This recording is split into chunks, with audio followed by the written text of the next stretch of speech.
आदाब, मैं हूं सफदर रिजवी। आप देख रहे हैं लाइव एक्सप्रेस चैनल का पोस्टमार्टम कार्यक्रम, जहां हम करते हैं सच की पड़ताल और ढूंढते हैं हर बड़े मुद्दे का असली जिम्मेदार। आज का सवाल बहुत बड़ा है। प्रधानमंत्री नरेंद्र मोदी का हालिया इस्राईल दौरा ऐसे वक्त में हुआ जब गाजा में लगातार खून बह रहा है, जब दुनिया भर में इस्राईल की कार्रवाई पर विरोध हो रहा है और अब सवाल उठ रहा है, क्या ये सिर्फ कूटनीति थी या इसके पीछे राजनीति है। इस पूरे दौरे को लेकर सबसे बड़ा आरोप जो लगाया जा रहा है वो देश के अंदर के विवादों से जुड़ा है।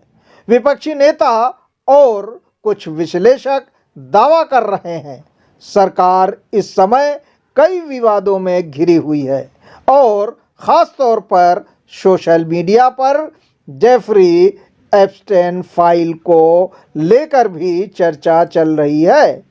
इन फाइलों के खुलने के बाद दुनिया भर में कई बड़े नेताओं और प्रभावशाली लोगों के नामों पर सवाल उठे हैं।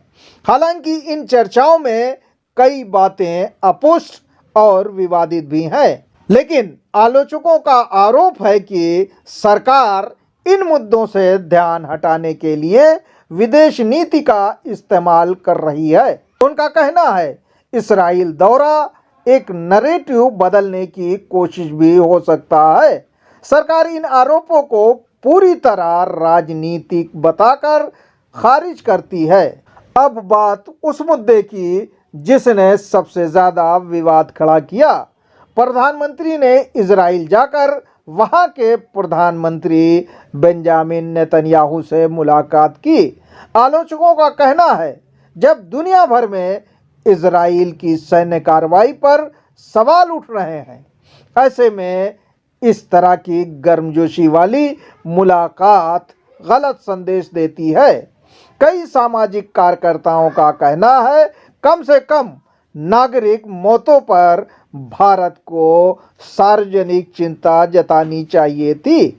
प्रधानमंत्री ने अपने भाषण में कहा, भारत और इजराइल दोनों लोकतंत्र हैं, दोनों आतंकवाद से लड़ रहे हैं और दोनों की दोस्ती भविष्य की साझेदारी है।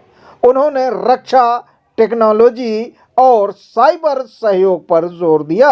दिलचस्प बात ये रही, कई बड़े मुस्लिम देशों ने खुलकर विरोध नहीं किया, जैसे सऊदी अरबिया, यूनाइटेड अरब इमारात।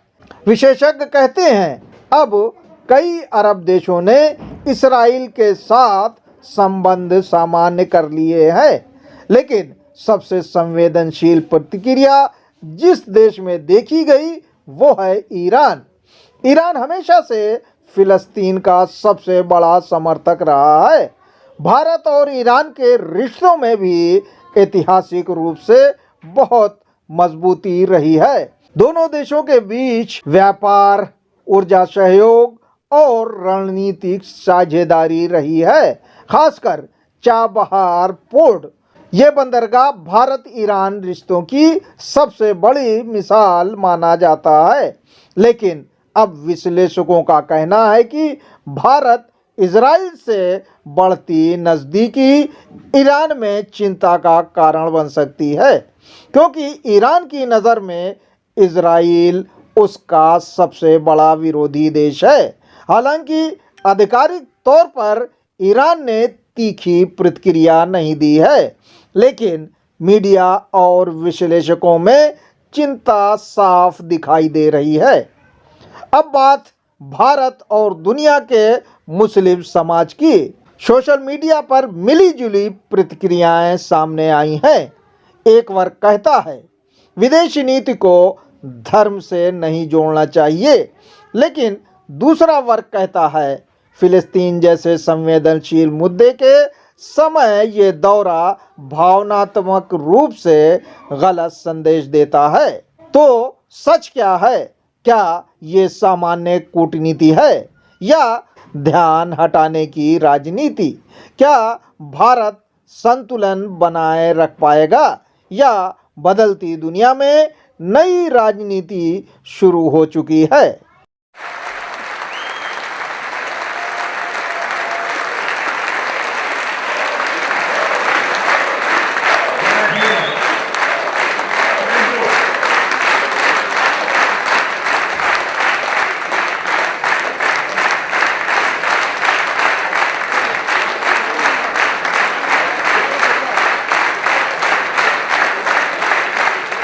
प्रधानमंत्री नरेंद्र मोदी के इजराइल दौरे को लेकर हमारे साथ बातचीत के लिए सामाजिक कार्यकर्ता ज़मीर नकवी हैं।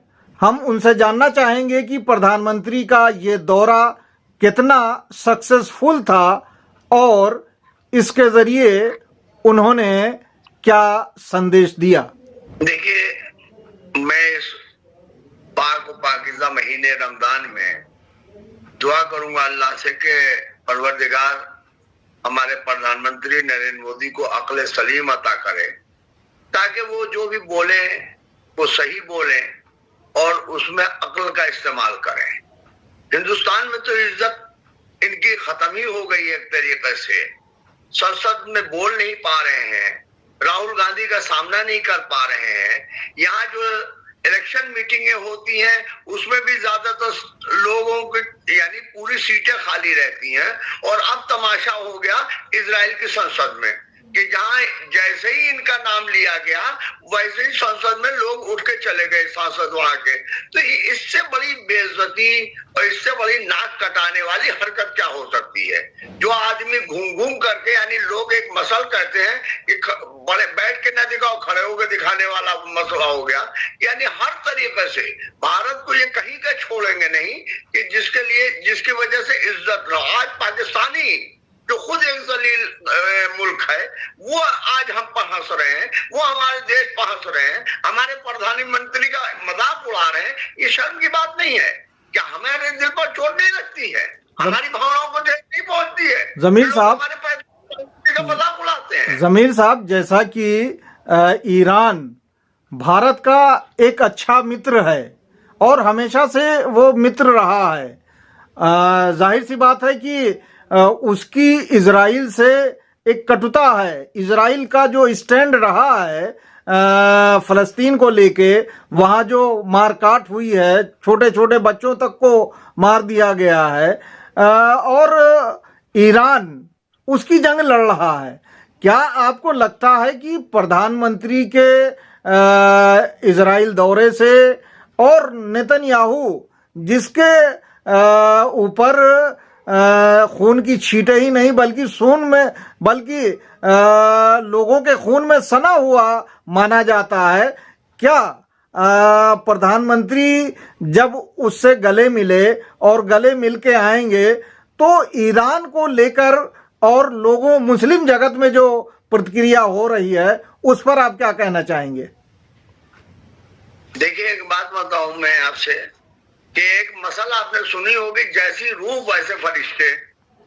तो प्रधानमंत्री की जैसी रूह है, जैसी आत्मा है, वैसी लोगों को मिल रहे हैं।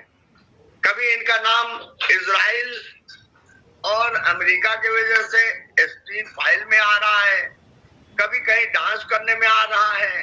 तो जो इस आदमी का कोई चरित्र ना रह गया हो, जो अमेरिका और इजराइल की कठपुतली बना हुआ हो, उससे आप क्या तवक्को करेंगे?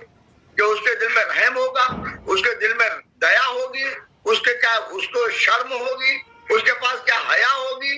क्या आप इससे क्या तवक्को करेंगे?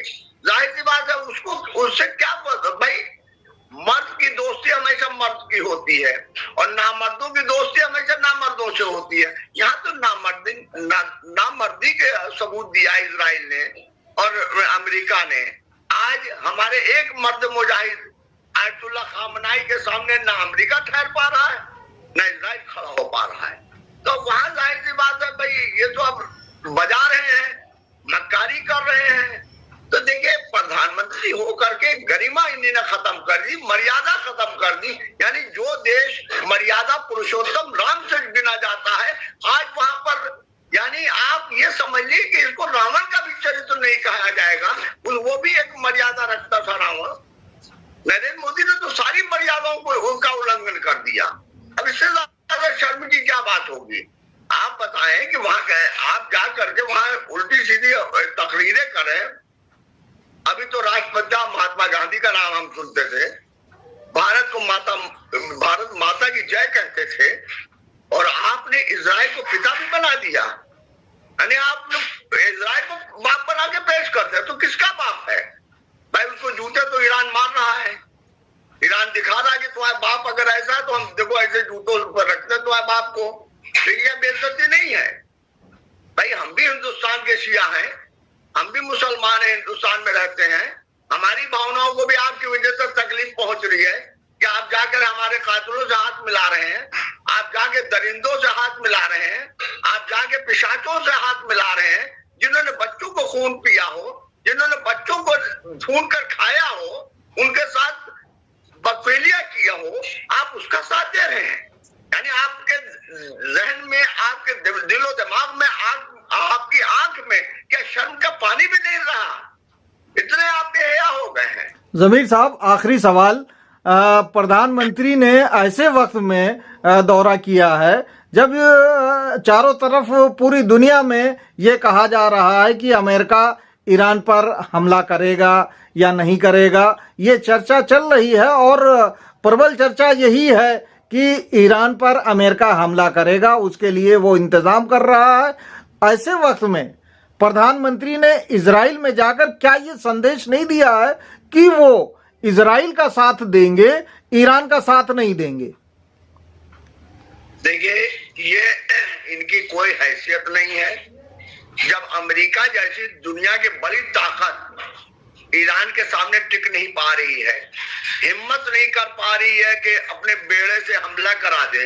बेड़ा लेकर तो आ गए हैं, मगर बेड़ा गर्क होने के कगार पर आ गया है। वो अपनी उनकी इज्जत गर्क होने के कगार पर आ गई है। तो देखिए, अक्लमंद जब इंसान होता है, लोग ये देखते, मसल सुनी है कि डूबते जहाज से चूहे भाग जाते हैं, तो चूहे की भी अकल नहीं रखते हैं कि अमेरिका का और इजराइल का जहाज डूब रहा है, ये वहां से किनारा कशी अख्तियार कर ले।